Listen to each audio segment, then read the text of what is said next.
Hello everyone, a very good morning and welcome to BYJU'S Exam Prep. Welcome to the daily Hindu news analysis. So let's begin our discussion by first looking at the topics that we are going to cover today.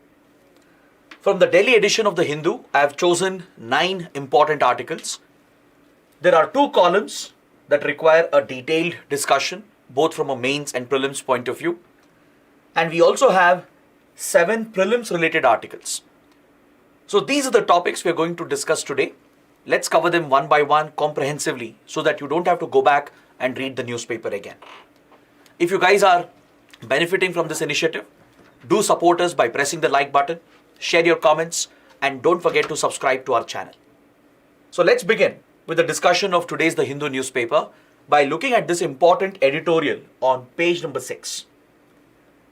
This editorial deals with the topic of capital punishment.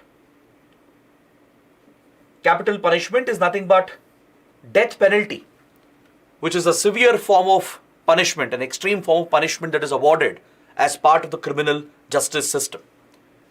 So this editorial is examining the relevance of capital punishment in India. So first let's understand the context. Let's understand why the topic is in news, and then we will have an elaborate discussion on this topic. See, recently the government of India has brought out few legislations. It has proposed few new bills to replace colonial era criminal justice laws.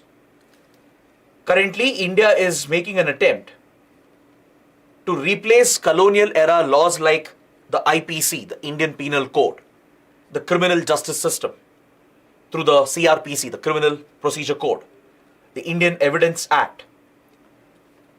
So these primary laws of our criminal justice system, they are all of colonial origin. They are not suited for India's current context.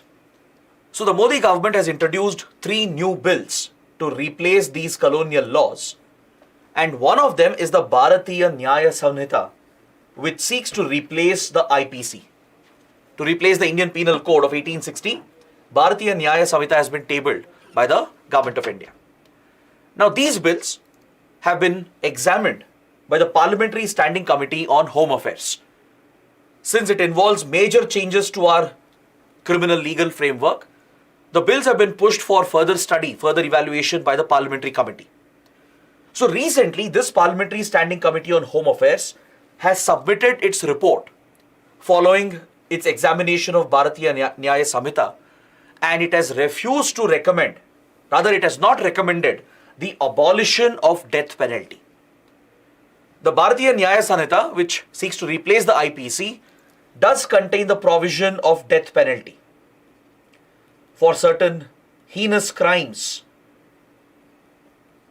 for certain despicable criminal offences.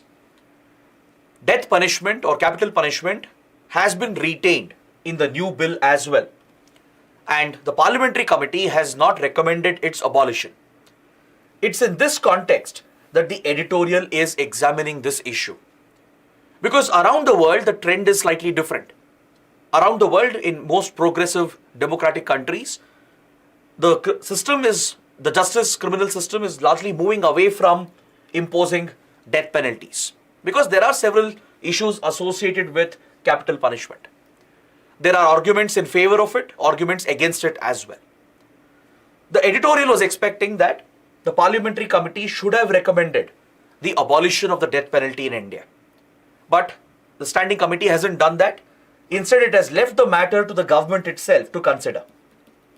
The Standing Committee on Home Affairs has left the issue to the government of India to decide whether capital punishment should be retained or not. So in this context, we should understand what is capital punishment. Under what circumstances is capital punishment awarded? What is the constitutional legal validity of capital punishment in India? Is there any set framework according to which death penalty is awarded? Right? What is the global scenario? Are there any international conventions, treaties dealing with it? What have other countries done? Right? And where does India stand? So this is something we need to study and examine. So as I told you, capital punishment is nothing but awarding the death penalty as the extreme form of punishment for certain heinous crimes and criminal offences. This essentially involves the execution of the offender. Right? In many countries, death penalty is executed through various methods.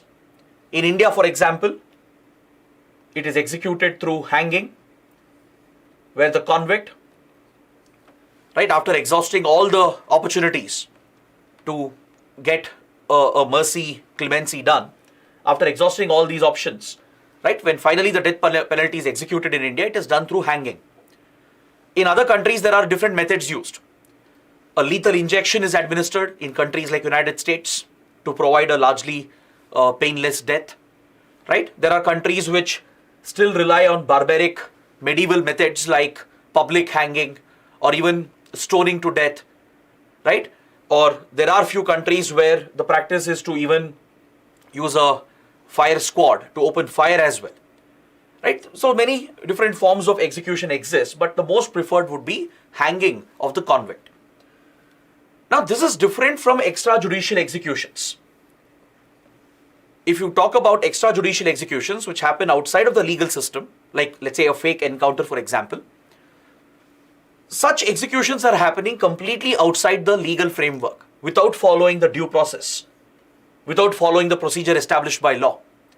Because in a constitutional democracy like India, there is protection to life. Under Article 21 of the Constitution, there is protection of life and protection of personal liberty. Article 21 says that no person shall be deprived of his life or liberty except according to procedure established by law. So the state does have the authority to take life, to take someone's life under a certain procedure established by law, and if the due process is followed in the criminal justice system. So for certain heinous crimes, let's say a gang rape or a brutal planned murder, right? For certain detestable crimes and offences, death penalty is still provided under the Indian Penal Code, and this recommendation is being provided even in the Bharatiya Nyaya Samhita, which seeks to replace the Indian Penal Code. So such executions are constitutional in India. It is legally valid. Even the Supreme Court of India has upheld the constitutional and legal validity of capital punishment, because this is not happening extrajudicially. It is happening according to established law, according to procedure established by law, and according to what the Constitution mandates. So the state does have the power to take someone's life under certain circumstances as per procedure established by law, right? So usually such extreme forms of punishment is awarded by the judiciary for the most heinous, grievous and detestable crimes against humanity. Is that clear? But its application has varied from time to time, place to place, and from case to case. There has been a lot of criticism against the retention of death penalty in democratic countries like India because there are issues associated with its application. Now, if you look at its legal validity and constitutional validity in India, as I told you, the Supreme Court has indeed upheld the constitutional validity of capital punishment. The Supreme Court has said that it does not violate Article 21 because the state does have the power to take someone's life after following the procedure established by law. In the Bachchan Singh case of 1980, it's a landmark case that dealt with the validity of capital punishment. In the Bachchan Singh case, the Supreme Court even created a framework according to which capital punishment could be awarded. And we call this the rarest of rare framework. You would have heard about this or read about this in newspapers. The death penalties are awarded by the courts, be it a trial court, a high court, or the Supreme Court. They award the capital punishment only in rarest of the rare cases. So a certain framework has been created by the judiciary to ensure that there is no miscarriage of justice. Because judiciary is also fallible. The judiciary is not perfect. There could be flaws in the investigation. There could be flaws in the prosecution itself. Right? An innocent person might end up being delivered with the death penalty. And if there are no checks and balances, the capital punishment might even be executed. That would be a grave miscarriage of justice. That would lead to severe injustice for the citizens.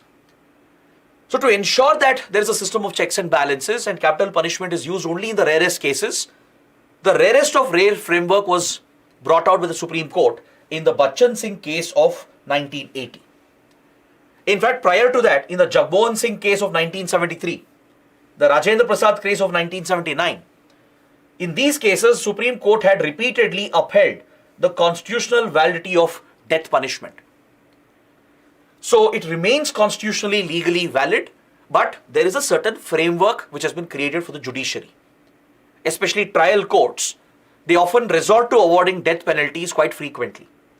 In most cases of murder, rape, etc., wherever the death provision, the capital punishment provision is available under the IPC, right? They often resort to providing the death penalty. Then the convicts, they appeal, they go to the High Court, right? There is a substantial delay in the hearings. Usually High Courts set aside these capital punishments, they commute the sentences, they will turn that to alternate punishment, give maybe life sentence instead, right? And let's say even the High Court upholds the death punishment. Then the convict approaches the Supreme Court. And the Supreme Court has been very cautious, right? Over the decades, very, very few death penalties have been awarded by the Supreme Court. So if you observe the trend of the last few decades, at the higher levels of the judiciary, the High Court and especially the Supreme Court, they have largely moved away from capital punishment.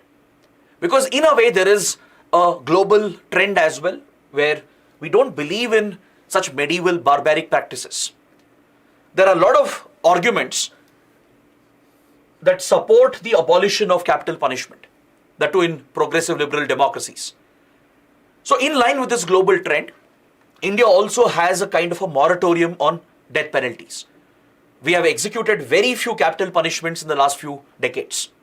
In fact, according to data, India has carried out 720 executions since 1947. 720 convicts have been hanged in India. The number is indeed a big number. In the last 75 years, 720 executions is indeed a big number.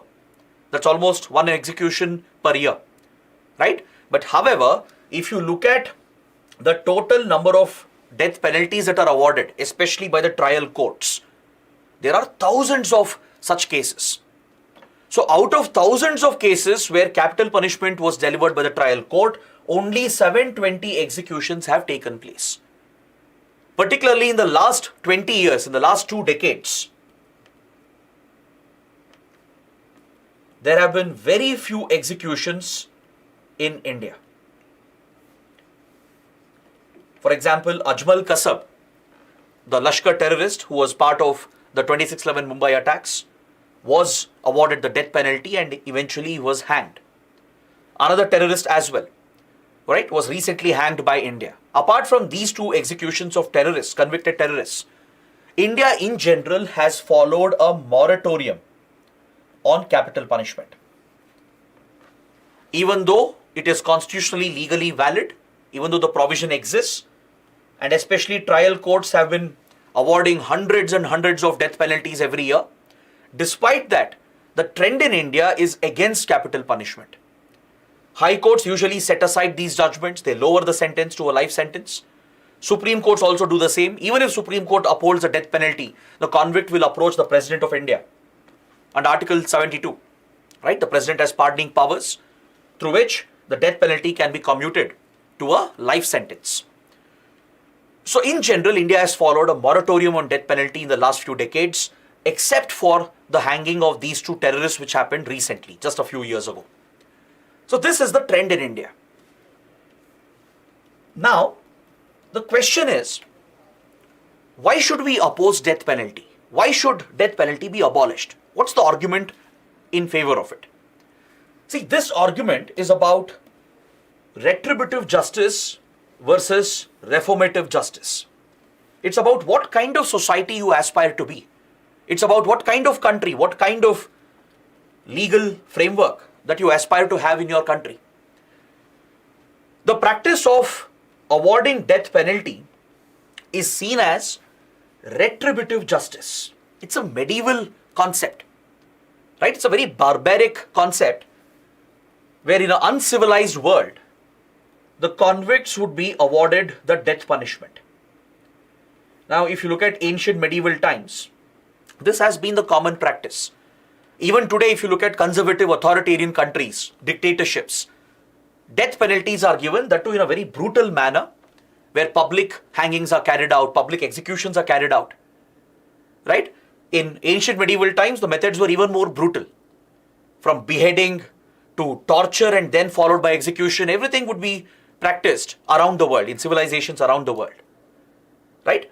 But today, we humans, we have progressed, we have civilized. We live in a civilized world. A progressive liberal world order has come up where you have constitutional democracies present.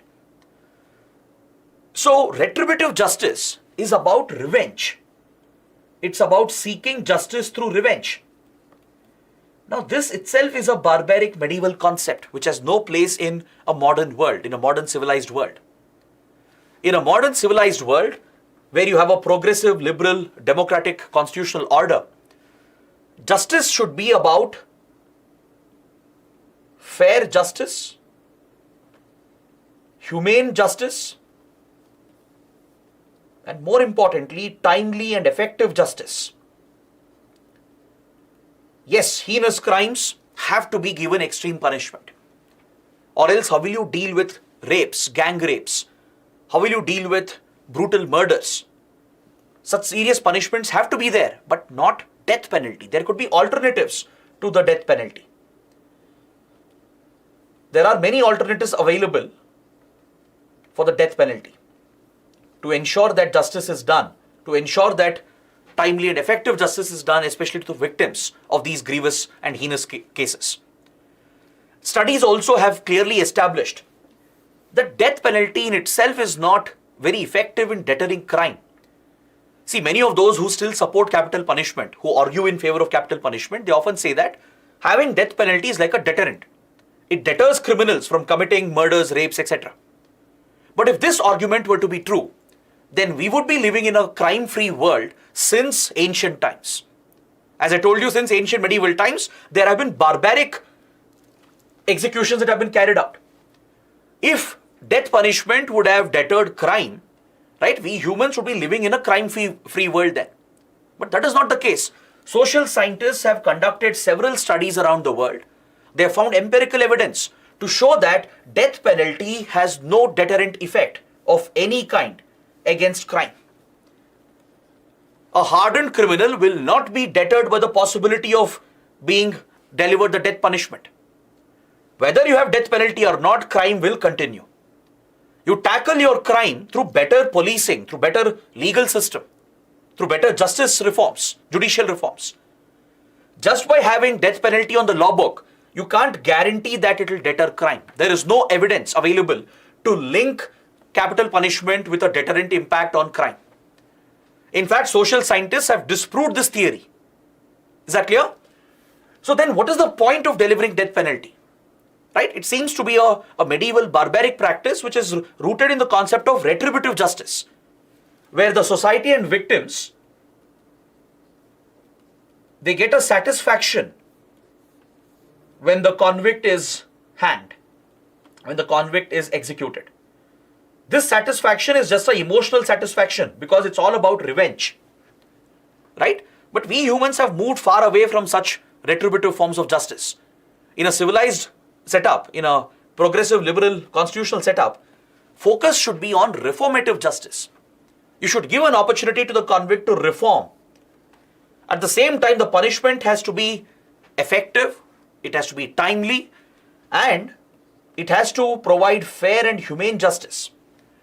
Because as I told you, the judicial system, the investigation, the prosecution, they themselves might make a lot of mistakes. There have been instances, especially in the United States, where executions have been carried out through the lethal injection, but later investigations have shown that the person who was executed was actually innocent. In false cases, executions have taken place in the United States, in a democratic country like the US. So imagine what will happen in countries like India, where we have critical flaws with our policing, with our investigation, where we have problems with our lower courts, where they are happy to award death penalty for almost every case. Right? So there could be miscarriage of justice, where innocents could be hanged, could be wrongly sentenced to death. Now this is inexcusable in a modern democracy, right? Even if few convicts are getting away, even if few criminals are getting away, it is still fine. But you can't have a situation where even one innocent person is suffering because of the inefficiencies in the legal and justice system. So given this fact that the judiciary is fallible, the government, the police, the prosecution is fallible, they might make mistakes where innocents might be delivered the death penalty, right? It is ideal to do away with capital punishment entirely. And also, once the death penalty is awarded, the convict goes through a series of appeals which might last months and years. This leads to severe mental trauma because they have no idea when they will be executed, right? They'll never know when the execution might happen. The trial process keeps going on, the appeal process keeps going on. They keep appealing to High Court, Supreme Court, the President. The government will hold on to the decision, right? President does not have a discretion here when it comes to pardoning death penalty or reducing it to a life sentence, right? The President is guided by the advice of the government, the Council of Ministers. So governments, since they have a moratorium on death penalty in general, they don't take a decision, they sit on the appeals. So constantly the convicts are suffering the trauma, which is also seen as very inhuman in today's civilized world. Irrespective of what crime they have committed, the focus should be on reformative justice and strict, effective, timely justice. That is what will help the victims. That is what will help the society to tackle crime. Not providing emotional satisfaction through revenge, through retributive justice. That is why most European countries, several progressive countries, they have moved away from capital punishment. They have abolished capital punishment entirely. Now, if you look at India as well, as I told you, even in India, there is a trend against capital punishment, especially at the higher courts. Between 2007 and 2022, only 7 people have been awarded the death sentence. Only 2 executions have taken place in the last 10 to 15 years. It's the trial courts, on the other hand, which are giving out frequent death penalties. But when it reaches the High Court and the Supreme Court, they are often set aside, or they are sometimes turned into a life sentence, or lower punishments are given. And in many cases, it has been seen that the convicts were actually innocents and they are later acquitted by the High Court or the Supreme Court. So this has been the practice in India.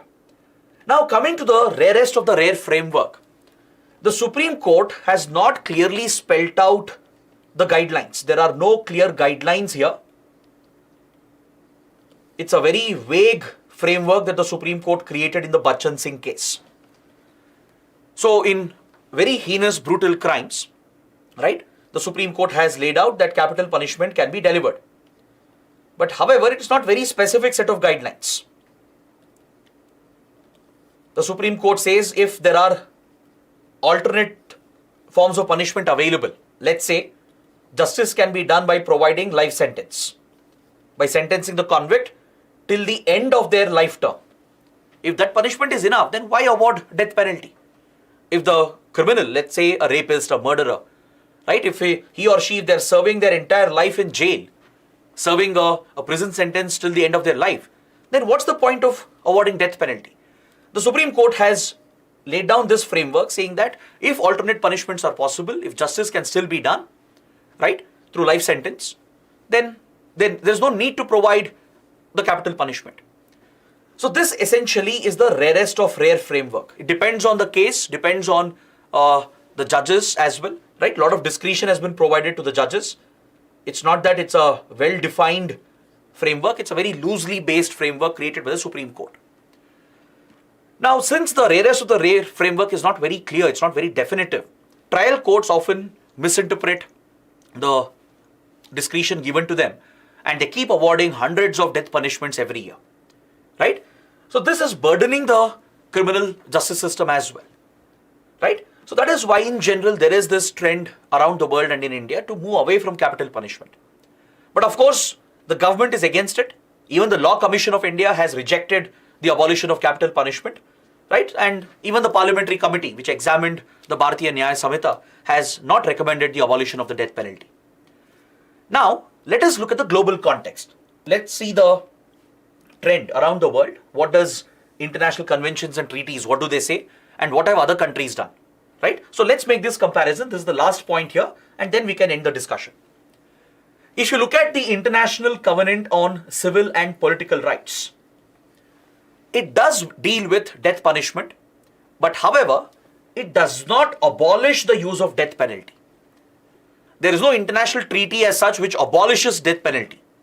Is that clear?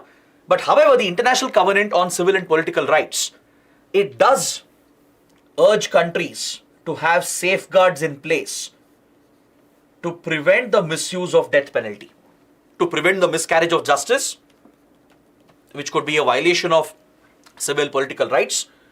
It is urging countries to have legal safeguards and procedural safeguards in the system so that no wrong person is executed through the capital punishment system. So there is a caution that the convention exercises, the treaty exercises, but it does not prohibit death penalty as such. Later, the second optional protocol was added to the International Covenant on Civil and Political Rights, which was aimed at the abolition of death penalty. This is the only treaty we have which directly deals with abolition of death penalty. It has come into force, but however, India is not party to it. We have not signed and ratified the second optional protocol to the International Covenant on Civil and Political Rights. India is a signatory. We have ratified the main treaty. We have signed and ratified the main treaty, but not the second optional protocol. All right? So most countries have stayed out of it because many countries still retain the option of death penalty. Only 81 countries have signed and ratified it. So it shows that there is no unanimous global support to abolish death penalty. So that is why the second optional protocol has been ineffective in abolishing death penalty. If you look at the Convention on the Rights of the Child, the International Convention on the Rights of the Child, this clearly abolishes death penalty for children. No matter what crime a minor has committed, a minor is someone who's under the age of 18 years. Irrespective of the gravity of the offense, a minor cannot be awarded death penalty. It is explicitly prohibited. Is that clear? India is a signatory and we have even ratified the Convention on the Rights of the Child. So that is the prime reason why we have this moratorium in India as well against capital punishment. Right? India would never award death penalty to minors. We strictly abide by that. At the same time, given the global trend, right, we largely stay away from executing the convicts who have been awarded the death penalty. It's only in the rare cases which has happened. The trend has gone down, but at the lower courts, it keeps happening and it places a burden on the justice system and places a burden on the victims and as well as on the convicts. If you look at the Convention Against Torture, the Convention Against Torture, it does place few limitations on death penalty. It does not treat death penalty as torture, but it does call for limitations on the usage of death penalty. Now, India is not signatory to the Torture Convention. We have not signed the Convention Against Torture itself. We have signed the ICCPR. We have signed and ratified the Convention on the Rights of the Child. All right? So, even though there is no binding obligation on India as such, we still haven't abolished death penalty in India, right? We do follow the Convention on the Rights of the Child where minors are not awarded death penalty, but however, it continues to exist in our criminal justice system, continues to be used, and there have been some executions in the recent decades. Now, if you look at other countries, we can categorize the countries into 4 types when it comes to capital punishment. You have abolitionist countries which have abolished capital punishment altogether. These are the modern liberal progressive countries. For example, most of the European countries, Australia, few African countries and South American countries, Canada, they've all abolished capital punishment entirely. They have no capital punishment in their law books. There are others who are abolitionist in practice, like Russia, for example, meaning they don't execute the punishment ever. There is a permanent moratorium. But of course, in Russia, there are several extrajudicial executions that keep happening, which constitutes violation of human rights. But however, officially, Russia is a country which has abolished death penalty in practice. Even though it's there in the law books, it does not execute, it does not award the death penalty. There are others who have retained it for serious crimes, like Brazil. Brazil has a very specific framework where only for few specific crimes, under certain specific instances, death penalty is awarded. Then you have the retentionist countries, which have retained death penalty as it existed since decades.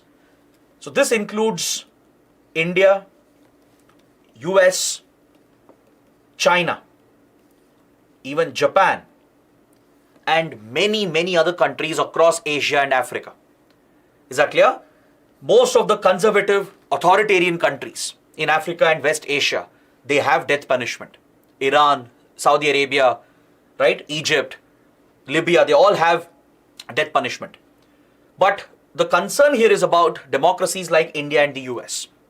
See, China is a communist authoritarian country. It keeps carrying out several executions every year. Every year, China carries out many executions.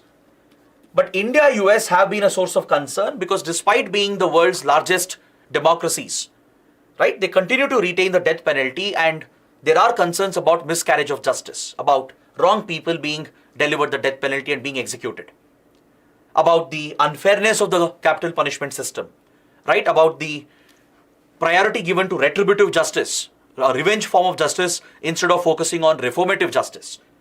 So this is where a call comes up that even India should abolish capital punishment like other European countries and progressive liberal countries. So there is a strong debate over this, but the government feels otherwise, right? The government has retained the option even in the Bharatiya Nyaya Samhita.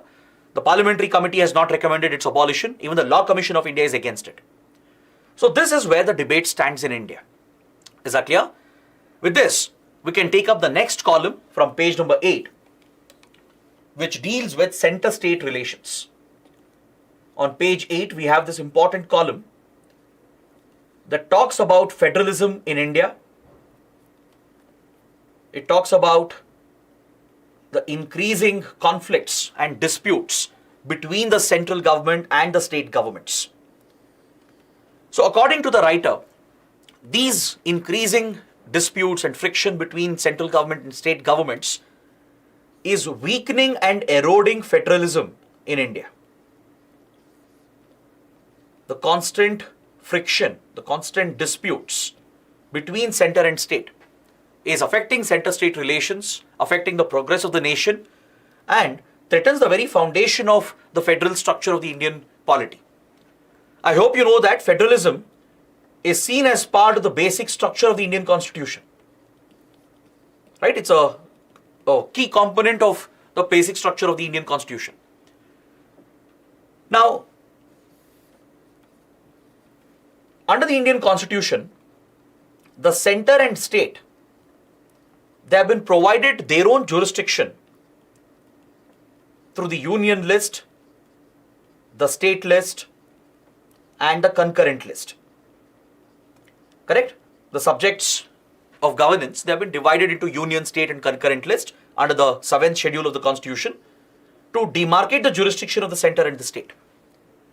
Then the Constitution even provides for the legislative, financial relations and administrative relations between the center and the states. This is defined in the Constitution of India itself. Right? We have an entire chapter on center-state relations defining the sharing of taxes, the taxation powers, the administrative and legislative powers shared between them. Right? So if you look at all these provisions, the constitutional provisions that define center-state relations and federalism, you actually see that center and state are actually, they are interdependent on each other. There is a dependency on both the sides. The center depends on the state governments for implementing all the laws and policies. If tomorrow central government comes out with a new law, with a new social welfare scheme, who will implement them on the ground? It's usually the state governments. States play a critical role in execution, in implementation. So center has a dependency on the states. Similarly, states have a lot of dependency on the center, especially with regard to finances. States have a lot of dependency on the central government as far as their financial stability is concerned. right? The constitution provides a lot of taxation powers. Even though states have their own taxation powers, it's largely limited, right? Their ability to raise tax revenue, even non-tax revenue, is very limited. And they depend heavily on center providing the distribution of the pool of taxes, which has been raised through various taxation. So states have a lot of financial dependency, and this often gets misused when the ruling party at the center tries to target opposition-ruled states. This has been a persistent concern with regard to the economic and financial relationship between center and states. Since the center has the leverage, the financial leverage about devolving funds to the states, right? The center often is seen to be discriminatory against opposition-ruled states. Even though the Finance Commission provides for a constitutional recommendation regarding devolution of funds, the center still enjoys a lot of discretion when it comes to providing the pool of divisible taxes to the states in allocating resources. So this is where states feel a big constraint. When it comes to allocation of resources as well, when it comes to socio-economic welfare schemes, the center does have a lot of leverage on the states, through which center can try to limit the flexibility of the states. Now, for example, if you look at PM Gati Shakti scheme, right, which is a major initiative for infrastructure development, the center has come out with a national plan to guide infrastructure development in the country. It will support only those states which come out with similar state level plans, which is in line with the national plan. If any state comes out with a different plan which is not aligned with the interests of the center might withhold funding to those states. It might withhold investments to those states. So this could compromise infrastructure development at the state level, because states also play a big role in infrastructure creation, just like the central government. So of late, you see this difference coming up, where the center has become enormously powerful, largely because of its financial and constitutional leverage that it has over the states. And only states ruled by the same party, they are often favored when it comes to resource allocation, financial devolution, and socio-economic schemes, whereas opposition-ruled states are often discriminated and left out. So this becomes a constant source of friction which affects overall governance in the country. Right, at the end, the citizens will suffer. This friction will also lead to overlap of schemes. Because of increasing friction and disputes and conflicts, right? There could be overlap of schemes. For example, look at the dispute, the controversy involving the national pension system and the old pension system. Right? Some states have aligned with the national pension system being pushed by the center. Some are trying to bring back the old pension system or trying to retain the old pension system. So overlap of such schemes and policies also derails governance in the country. It weakens federalism. It weakens the administration itself. Then you have the controversy surrounding the office of the governor, where the governor's office is often misused by the center to target opposition-ruled states. This has been a persistent problem, where state governments are toppled, right? President's rule is imposed, or bills passed by the assembly, they are not given assent, they are withheld for indefinite periods of time, which derails federalism and threatens the very spirit of cooperative federalism in the country. So this is the primary concern that the writer is highlighting. There is an interdependence. In fact, if you look at Article 258A of the Indian Constitution, the states have the power to entrust certain functions to the union.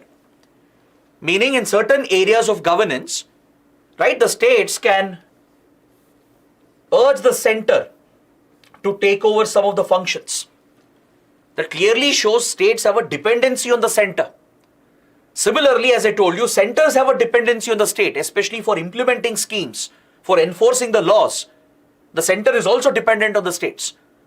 So when such interdependency exists, it is very important for center-state relations to be very smooth and cordial. both center and states have to focus on cooperative federalism. They need to cooperate with each other, work with a common goal, which is national growth and development, which is the welfare of the citizens of the country. Instead of working at cross purposes, instead of being driven just by political agendas, both center and states have a responsibility to uphold the spirit of federalism. Is that clear? Now, every now and then we see accusations about center misusing central law enforcement agencies to target the opposition parties at the state. Right? There are serious concerns about the ruling party at the center misusing the CBI, the NIA, the Enforcement Directorate to target opposition leaders. There are concerns about regulatory institutions which often overstep into the jurisdiction of the state governments. Right? So this disrupts not just the economic policy, right? It could disrupt governance, it could disrupt the very political structure in the country and threaten federalism, which is the very foundation of the Indian polity. So this is the concern the writer is highlighting. He shows that there is an interdependency between center and states.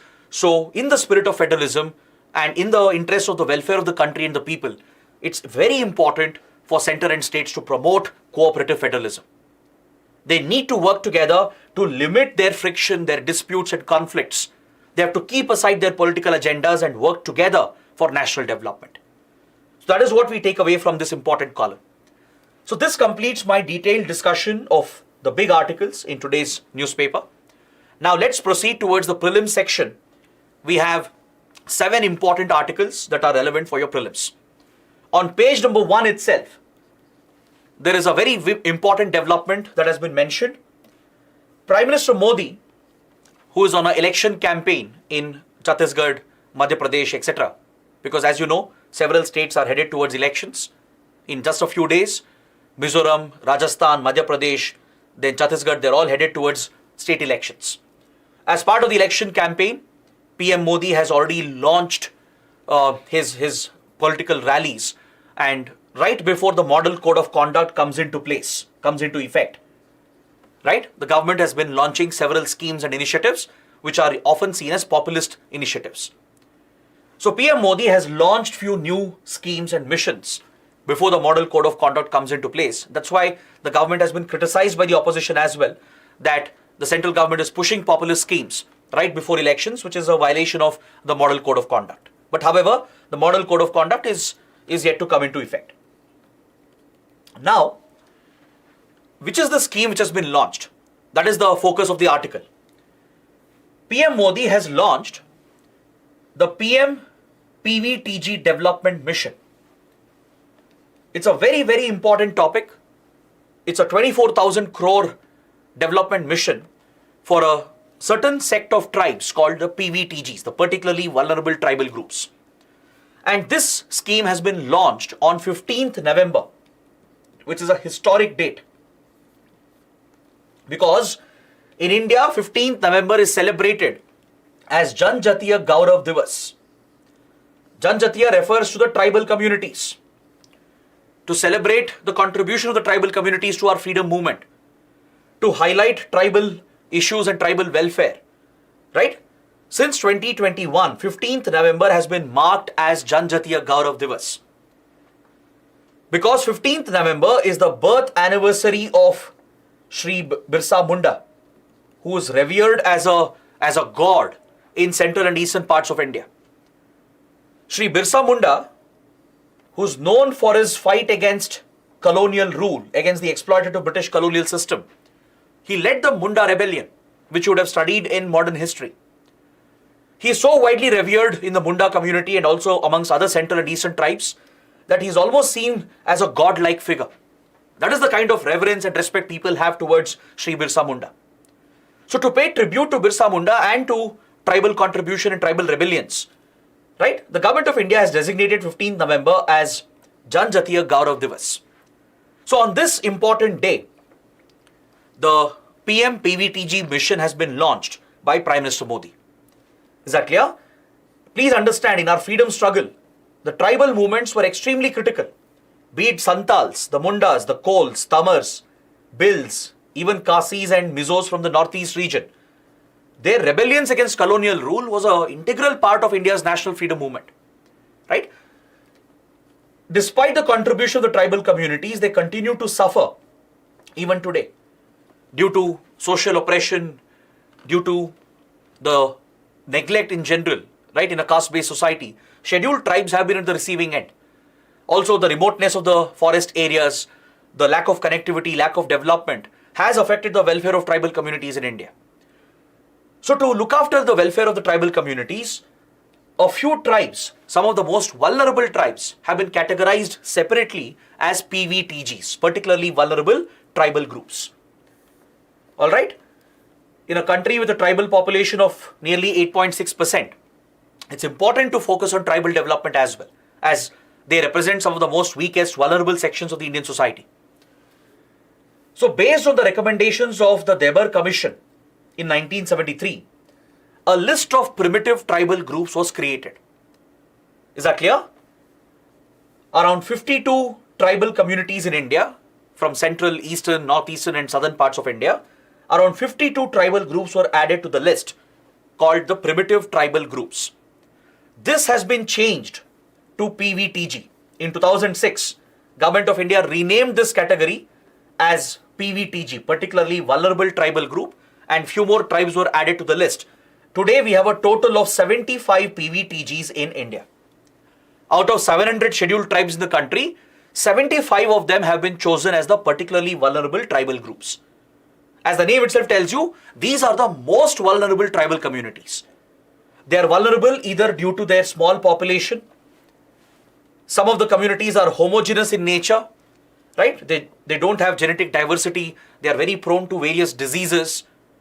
They might suffer from isolation, lack of connectivity, lack of development, right? They may not have good indicators of education, healthcare.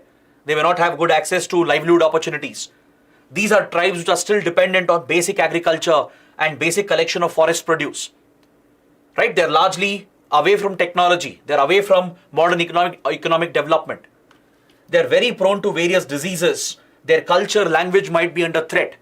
They might be dwelling in remote forest areas. So such vulnerable tribes have been selected. 75 such tribes have been selected under this list called the PVTG, the particularly vulnerable tribal groups.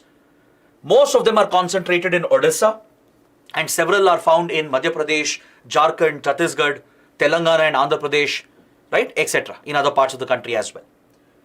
So to provide for dedicated focus for the development of these tribal communities, a new mission has been launched by Prime Minister Modi. A 24,000 crore project has been launched, which is the PM-PVTG development mission. Under this, the 75 PVTG tribes, they will get dedicated funding to promote the development of their tribal areas. These funds will be used to improve connectivity and infrastructure, to create livelihood opportunities, to provide better water and sanitation, to look after their nutrition and healthcare, right? And also to provide better housing facilities, provide better education and healthcare opportunities. So all-round development will be provided for these 75 vulnerable tribal groups under the PM-PVTG development mission. Is that clear? Next, on page number 10, there is a reference to the Voice of Global South Summit. The article says that Prime Minister Modi is all set to inaugurate the Voice of Global South Summit. This will be the second Voice of Global South Summit which India is organizing. Because just a few months ago, earlier this year in January 2023, India organized the first ever Voice of Global South Summit.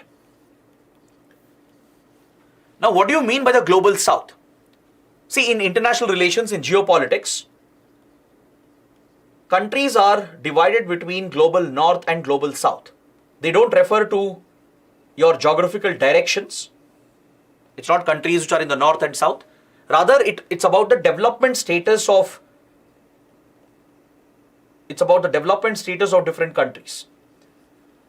The developed industrialized nations, they are seen as part of the global north. The developing underdeveloped countries, the small poor nations, they are seen as part of the global south. So when a developing nation like India collaborates with other developing underdeveloped countries, we call this South-South cooperation. If India is working with other developing nations and underdeveloped countries, if we are assisting them, giving them leadership at the global level, then that is an example of South-South cooperation. For example, India giving financial support to Sri Lanka or Bangladesh, India supplying essential equipment to African countries, or India giving diplomatic support to small island states at climate change negotiations or at the United Nations. All these are examples of South-South cooperation, and India is a leader of the global South. So to cement this position, when India held the G20 presidency for this year, India hosted the first ever Voice of Global South Summit. It was a unique initiative of India where we brought around 125 countries together. 125 global South countries.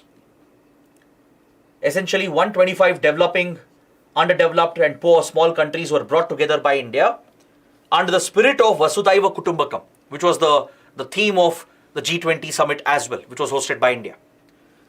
To drive the unity of voice and unity of purpose amongst the like-minded South countries, India organized this summit.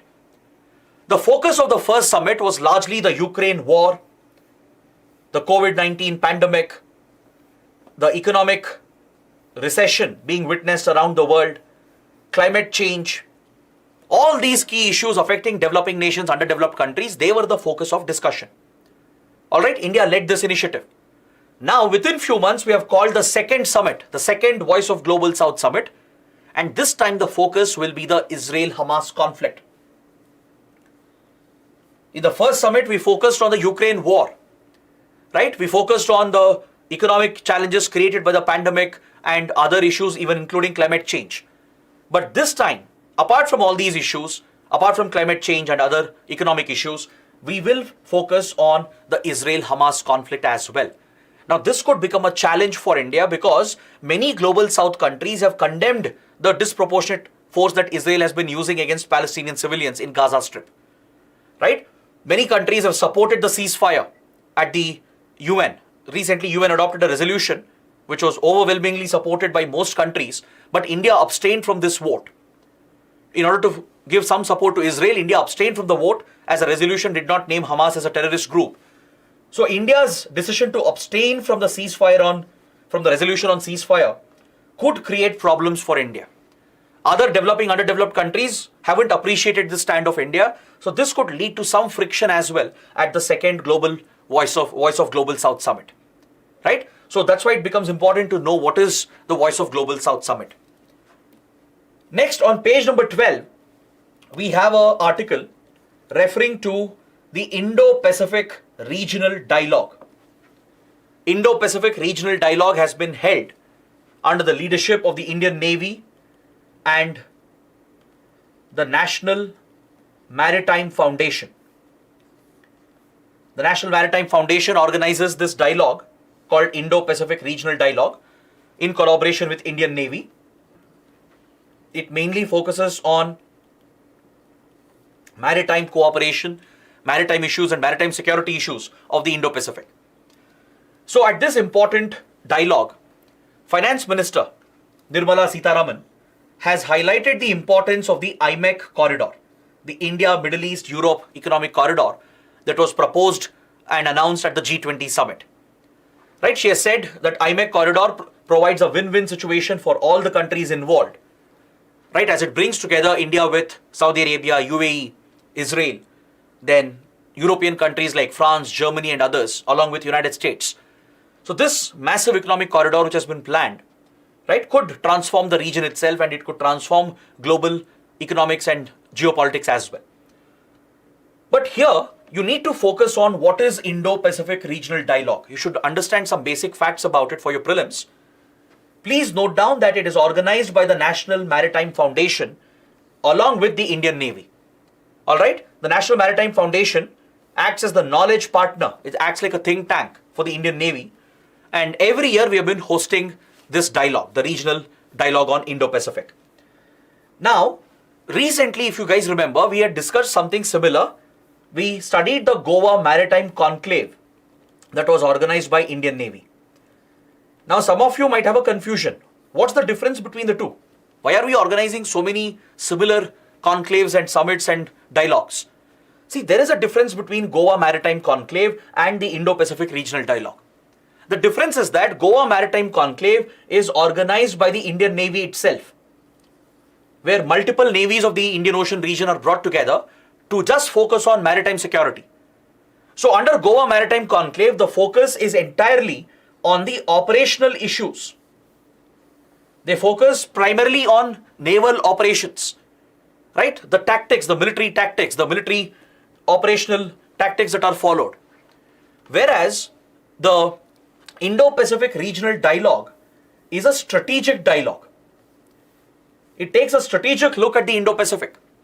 It focuses not just on maritime security, it focuses on other issues as well, including maritime connectivity, shipping, Chinese aggression in the Indo-Pacific, and other security issues in the Indo-Pacific. All these issues are looked at strategically at the Indo-Pacific Regional Dialogue hosted by the National Maritime Foundation. Alright? In case of Goa Maritime Conclave, the chiefs of foreign navies and head of maritime agencies are invited by the Indian Navy to take part in a maritime security conclave, which is the Goa Maritime Conclave. Whereas the Indo-Pacific Regional Dialogue is a much broader dialogue focusing on the economics of the region, the geopolitics of the region, and as well as on the security issues of the region. Right? It's not just an initiative involving the navies, but the governments as well, which are invited to participate at the Indo-Pacific Regional Dialogue. So that is the primary difference between the two. Next, on page 13, we have a reference to a very important report called the Greenhouse Gas Bulletin. You should know which international organization publishes this bulletin. According to the article, the Greenhouse Gas Bulletin, which has been published, the 19th edition, the 19th annual report which has been published, it points out that all emissions have gone up beyond the tolerable levels. Emissions of carbon dioxide, methane, nitrous oxide, they've all increased beyond the tolerable levels. And it strikes an alarm about climate change and global warming. Right? The report is a stark reminder about rising global average temperatures. The global average temperature has already hit around 1.15 degrees Celsius as of 2022 itself. Now, under Paris Agreement of Climate Change Convention, the global target is to limit the rise in temperatures to under 2 degrees Celsius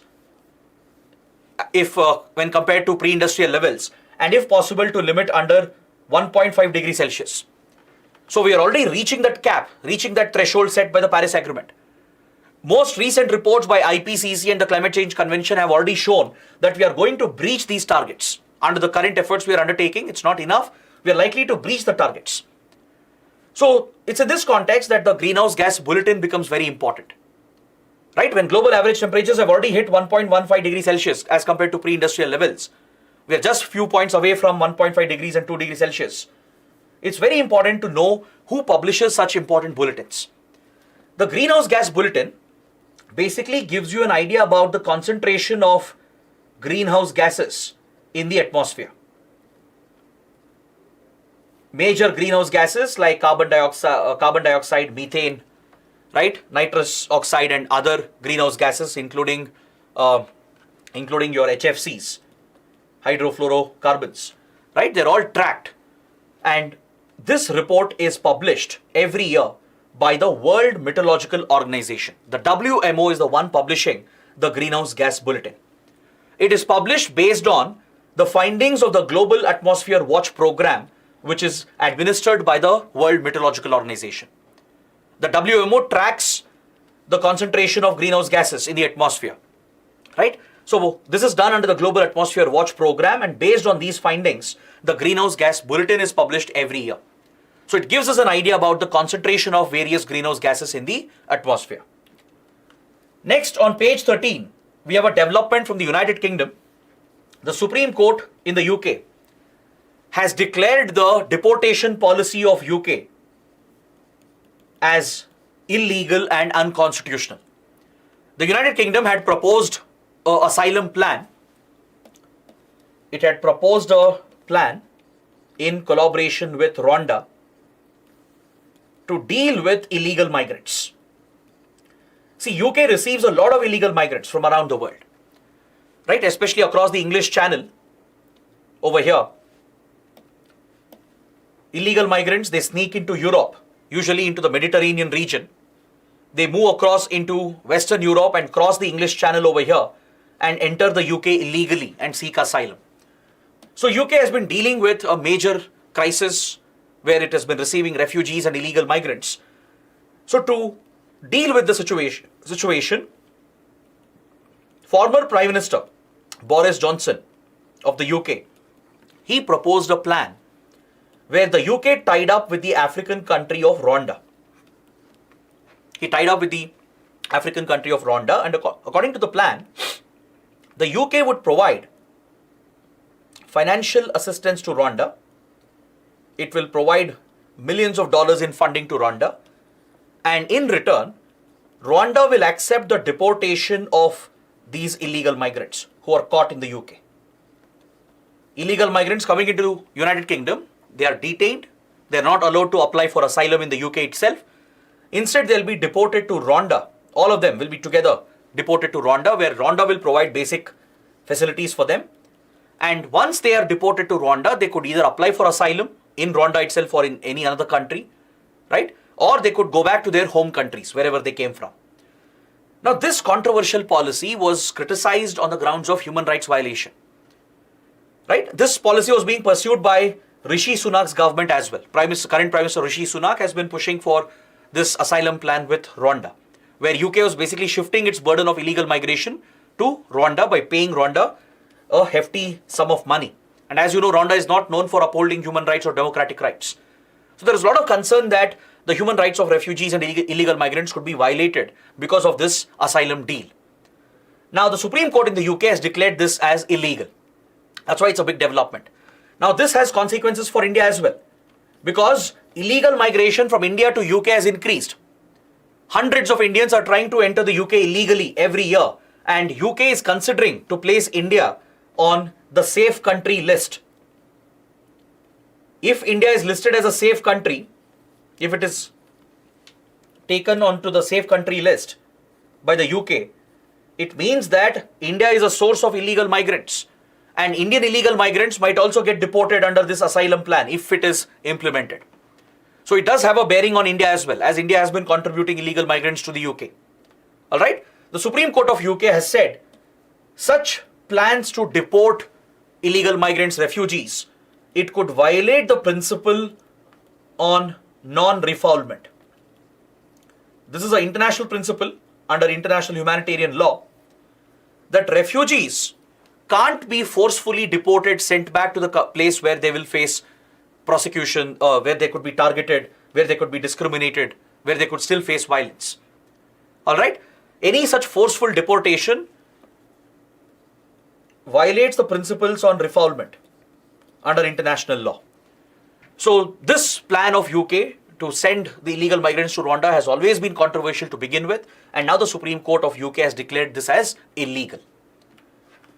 Coming to the last two articles, both are from Science and Technology. On the last page of the Hindu, the online edition of the Hindu, there is an article referring to Amal Kumar Raychaudhuri, a very popular Indian physicist, right? And we are marking the birth centenary of this remarkable scientist to have come out of India. 2023 marks the 100th birth anniversary of Amal Kumar Raychaudhuri. So you should know about his contribution.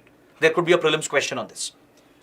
You can see Amal Kumar Raychaudhuri here in the image. He was born in 1923 in colonial Bengal, which is today's Bangladesh. Later, he would go on to contribute immensely to the field of physics. He would build upon Einstein's theory of relativity. He would conduct research in the field of general relativity, cosmology, etc. And he came out with the Raychaudhuri equation. The Raychaudhuri equation later became the basis for the research of Stephen Hawking and Roger Penrose, through which they came out with the Penrose-Hawking singularity theorem, which is a major finding in the field of particle physics and which further substantiates the theory of relativity of Albert Einstein. So the research of Stephen Hawking was based on the Raychaudhuri equation, and that is the immense contribution to the field of physics that Amal Kumar Raychaudhuri has made. So that is something you should be aware of. Now coming to the last article, the article refers to a joint satellite program between NASA and ISRO called the NISAR satellite. NISAR stands for NASA ISRO Synthetic Aperture Radar. It's an upcoming space mission, a joint mission. It depicts the growing space relations as well between India and US. So NASA has recently transferred the NISAR satellite to India. It carries the synthetic aperture radar as its primary payload and will be launched by India from Sriharikota. The launch is expected to happen in January. All right, the satellite has already arrived in Bengaluru where the final assembly is taking place, and most likely the launch will happen from Sriharikota in January. ISRO will be launching it through its launch vehicle Mark II. LVM-2 will be the launch vehicle. Now this satellite carries a unique payload, the SAR payload or synthetic aperture radar payload. Now this instrument is a remarkable Earth observing instrument. See, generally Earth observation satellites, they use optical instruments where optical lenses are used to capture high resolution images of the Earth. But optical instruments have a limitation. They can't take pictures during the dark, during the night, and they can't penetrate cloud cover. But synthetic aperture radars, they have the ability to take very high resolution pictures even during the night time, and they can penetrate cloud cover as well. So such satellites that come with a synthetic aperture radar, they have a dual application. They have a military application as well and a civilian application. The military application is that they can be used for border surveillance, to track enemy movement, etc. We have one such satellite series called the RISAT satellite, which is an initiative between India and Israel. These are defense military Earth observation satellites with synthetic aperture radar. But NISAR, however, is primarily for civilian application. This satellite is mainly designed for Earth observation to study the land, the oceans, etc. It will be placed in a low Earth orbit. It will be placed in a low Earth orbit by ISRO. Right? They've jointly developed the payload and the satellite. ISRO will carry out the launch and it will be placed in a low Earth orbit, and it will take these high resolution pictures and capture very specific temporal spatial data that will help in climate studies, in resource management, in disaster management. It will focus on understanding the ice distribution. It will focus on studying the forest cover, the vegetation cover, understanding the rising sea level, groundwater distribution, right? So such Earth observation will be the priority of the NISAR mission. It's a civilian satellite. Even though it can have a military application, it's primarily a civilian satellite. All right? So this is something you should be aware of for your prelims. So on this note, I would like to conclude my discussion for today. Please take up these two questions for your answer writing practice. It's based on what we have already discussed in detail. I expect all of you to write answers and post the answers in the answer writing portal, for which the link is provided in the description box below. Also join our Telegram channel because we have a quiz on these topics after the session. It will help you revise these articles again. The link for the Telegram channel also can be found in the description box of this video. I hope you guys have liked the session. Do let me know how it went through your comments, and do press the like button, and don't forget to subscribe to the channel. That is it from my side. Thanks for watching. Have a good day.